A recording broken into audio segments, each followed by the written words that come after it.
his fullness.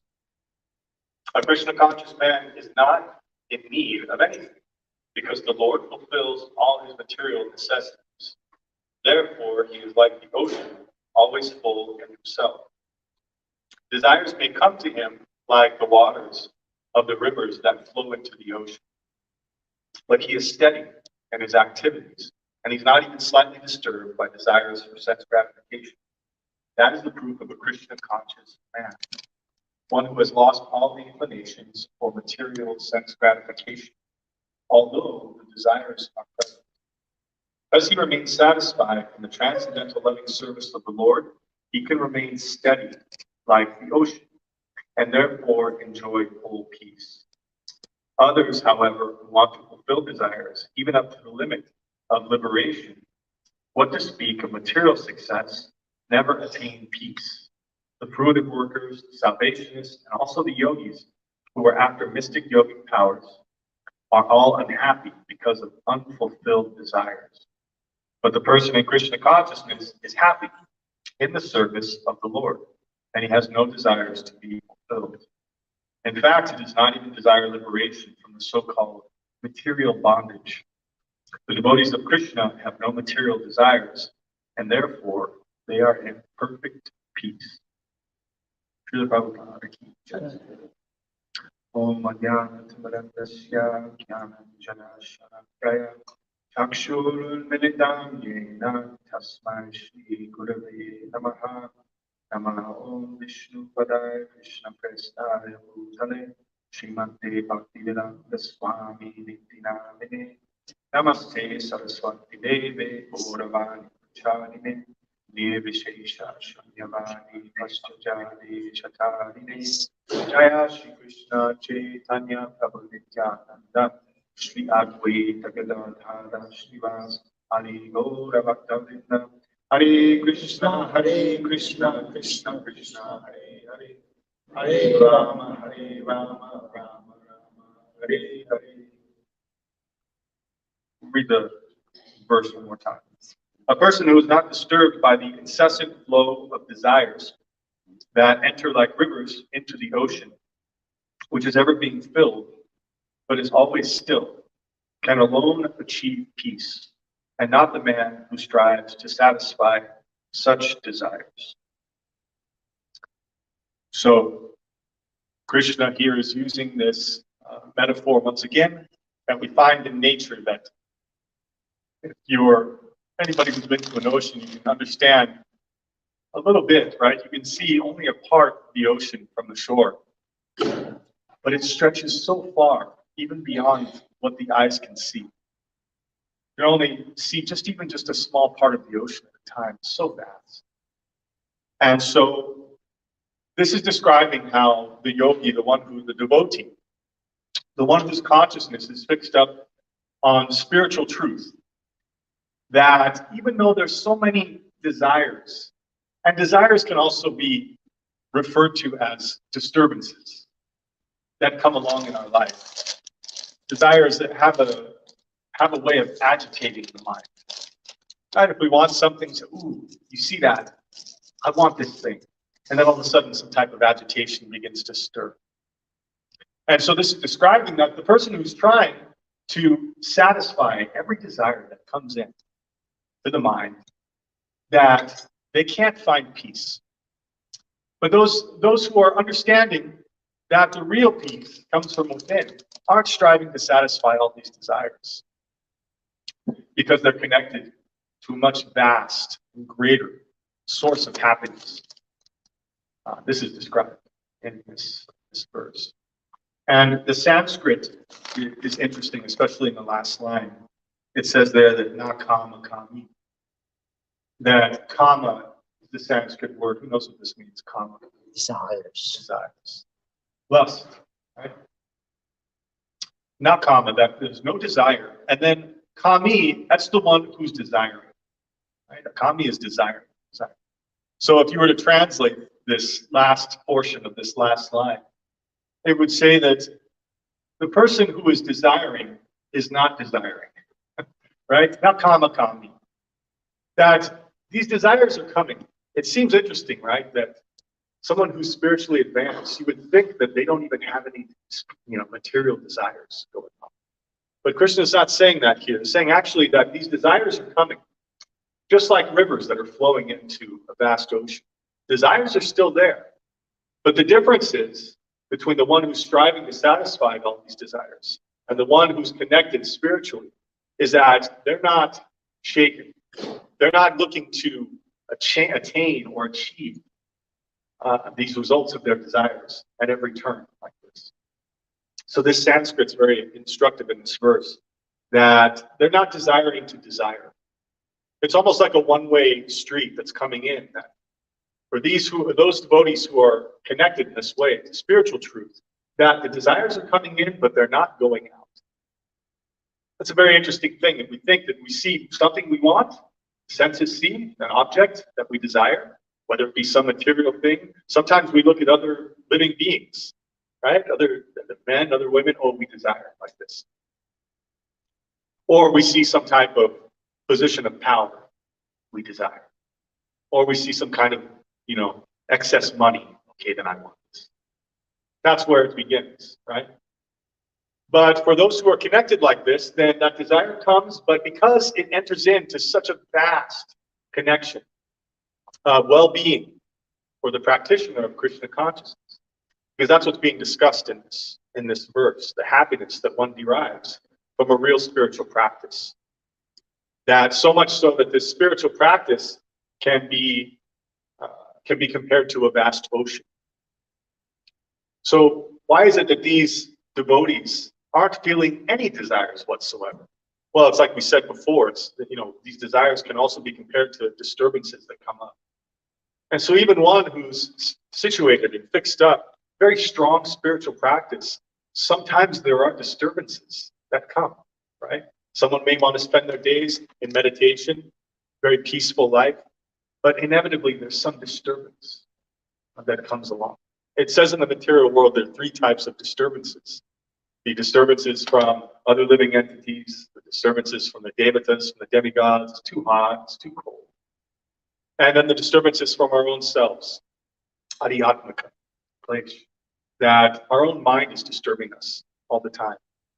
And this is certainly referring to those disturbances that we face. And so we begin to understand why we get disturbed when we evaluate what our priorities are. And so I learned about this recently that in corporate, in business corporate, they have what's called a priority matrix.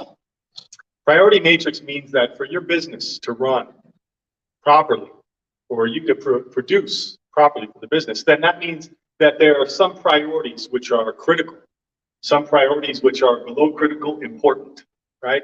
And other priorities which are just normal priorities in every course of everyday business. And then there are low priorities, right? So they say the critical priorities are the ones you have to address within 4 hours. That's a critical priority. That means the business is stopped, there's no production, and unless you get it fixed in 4 hours, then that means that that priority is not being met. It's a critical priority for these people who are looking to gain in their business. The second one is important priority. This one needs to be fixed 24 hours.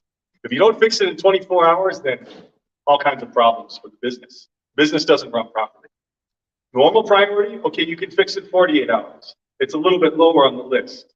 Not such a grave priority, not like critical.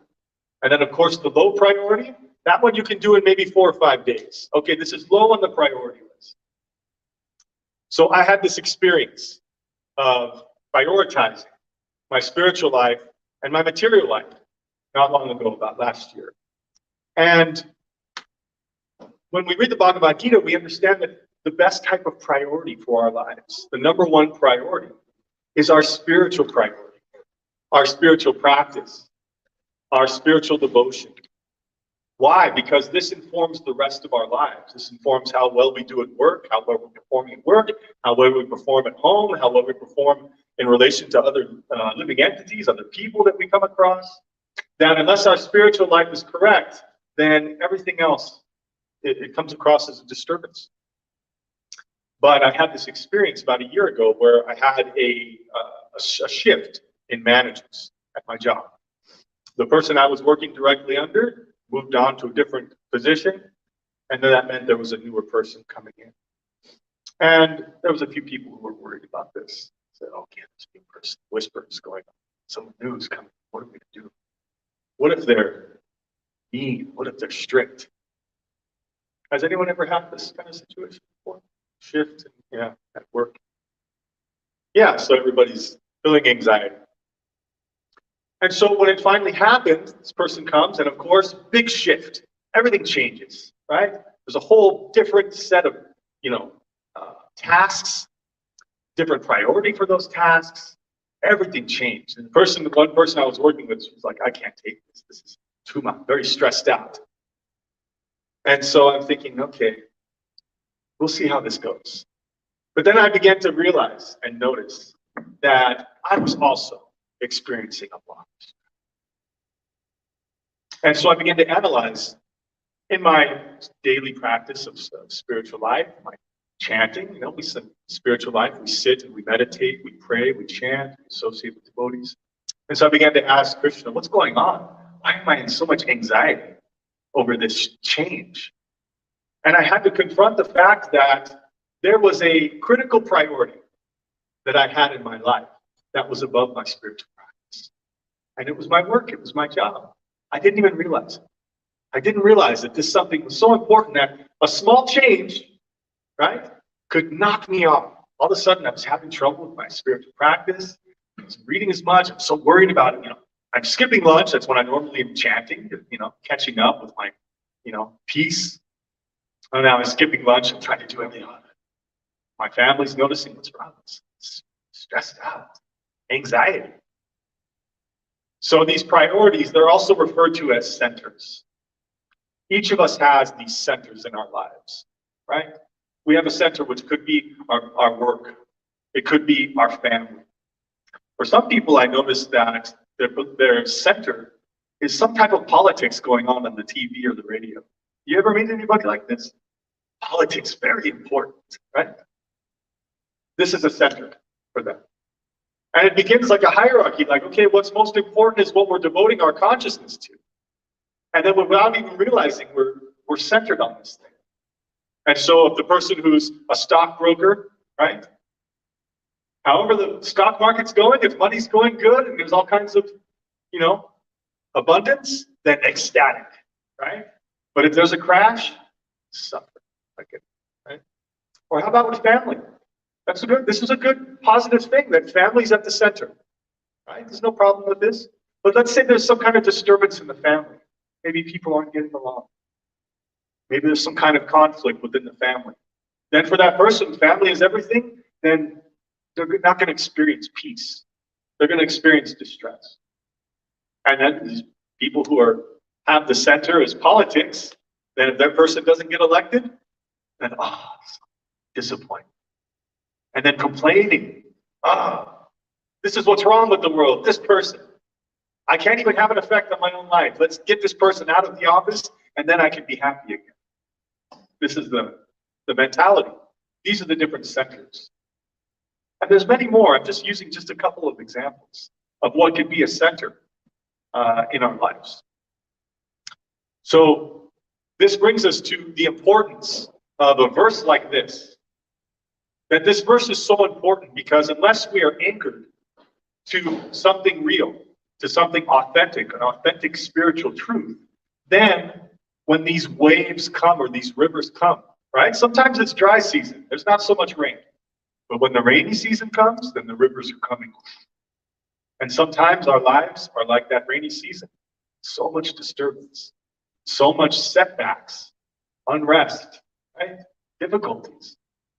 Well, how we respond to those difficulties in our lives is going to be how close we are to Krishna's lotus feet, right? This word here, it says here, achala pratishta. Achala. This comes from, in the 6th chapter, there's this word, chanchala, right? Which means flickering. On and off. Sometimes on, sometimes off. Sometimes high, sometimes low. So this achala means the opposite of flickering. It means steady, firm. So Krishna is described by Lord Brahma in the famous prayers as Ishvara Parama Krishna Satchidananda Vigraha. That Satchidananda, Sat means steady, right? Eternal is what it means, literally. But what does eternal stand for? It means it's not here today, gone tomorrow. That means it's very steady. Steadiness. Chit means knowledge, information that we have, spiritual data. And then Ananda means our happiness, our well-being, right? So if we are putting our center or our priority in these small things like money or, our gambling or something else like these, or how our work's going, right? Or the upheavals in family when people aren't getting along, then that kind of fulfillment is compared to like a small puddle. It's very small. So when the waves come, the rivers come, they overflow and it floods it. And all of a sudden we're knocked off balance. These are the small things. But the larger things, when we read the Bhagavad Gita, we get a larger context. We understand that we're spiritual beings. We have no beginning and no end, right? That all of the wealth that we seek can be found in our relationship with Krishna. All of the happiness that we're searching for, everywhere we're looking, to try and avoid distress and try to find happiness. We're pleasure-seeking and pain-avoiding creatures. Okay? So all of that can be found, we learn in the Bhagavad Gita, in this relationship, in this connection, in this bhakti, devotional love of Krishna. And then when those waves come, it's like they enter into a gigantic, vast ocean of spiritual truth. And we can rely on this. We can turn to this when the difficulties come. So when this happened with my job, I had to face that, okay, maybe there was something wrong with my center, my emotional well-being, my spiritual well-being, my mental. Everything was connected too much invested in what was happening at my job, right? And of course, over time, it got better. I actually got a promotion, But in that moment, I was filled with so much anxiety because of some small change. Knocked me off of my place so easily. And so this was a realization that I had, that I was investing too much of my consciousness, too much of my heart, right? Too much of my attention into something that was here today and gone tomorrow, some disturbance at work. So the purport of this is that there's always going to be some type of upheaval. It's not that we completely get rid of these disturbances or these desires, right? My desire was I wanted everything to stay the same. No difficulties, no problems. Can it stay that way? Can it ever stay that way where there's no difficulties, no problems? Not here, not in the material world. Krishna says, Abrahma Bhuvana Loka, Punar Avartino Arjuna. That from the highest planet down to the lowest planet, all are places of misery where repeated birth and death are taking place. This is ongoing. So there's always some type of upheaval in the material world. And if we're not anchored to strong spiritual truth, then those upheavals will flood us over and we'll be knocked off of our firm position in steadiness and truth, humility, and spiritual practice.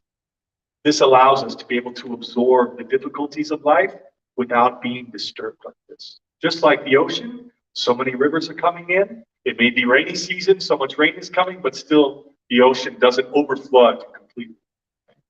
So this is the analogy, metaphor that's used by Lord Krishna for us to take with us, to use as a tool in our own spiritual lives, that we can determine to the degree of anxiety that we're feeling about the material world, to that degree that we're lacking something in our Krishna consciousness, that we're lacking that proper connection. And then when we sit down with Krishna, we chant Hare Krishna, Krishna Krishna, Hare Hare, Hare Rama, Rama Rama, Hare Hare. We notice that if we do that for a while, maybe an hour, maybe even 2 hours, some devotees are chanting 2 hours every day.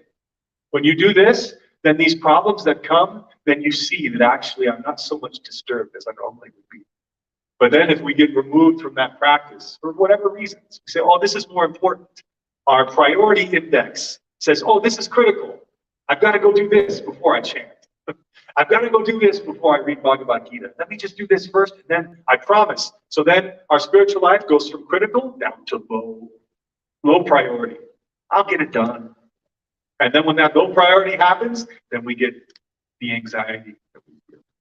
So this verse is about keeping the critical priority, our spiritual lives, our relationship with Krishna. If we keep that the critical priority, which is the top priority, then everything else is taken care of. Then we don't experience the same type of anxiety that everyone else out there is experiencing, running all over the place. So much anxiety. Where am I going to get money? Where am I going to get security? Where am I going to find peace? Where am I going to get happiness? We can't find peace unless we actually connect to that supreme source, to that great, vast ocean of spiritual knowledge, spiritual truth. Right? So this is the humble request of Lord Krishna. This is the humble request of Srila Prabhupada, that we all take this spiritual practice very seriously in our own personal lives. You'll see the difference. You'll begin to uplift others around you just by the strength of your spiritual practice. When everything else is going crazy all around, then your practice, because you're firm and steady in that practice, then you don't become disturbed. You don't become shaken by all of the anxieties of the material world. So I think we'll end here. Srila Prabhupada ki jai. So are there any questions or comments about this verse or the purport? Or anything you'd like to add or reflection? Yes.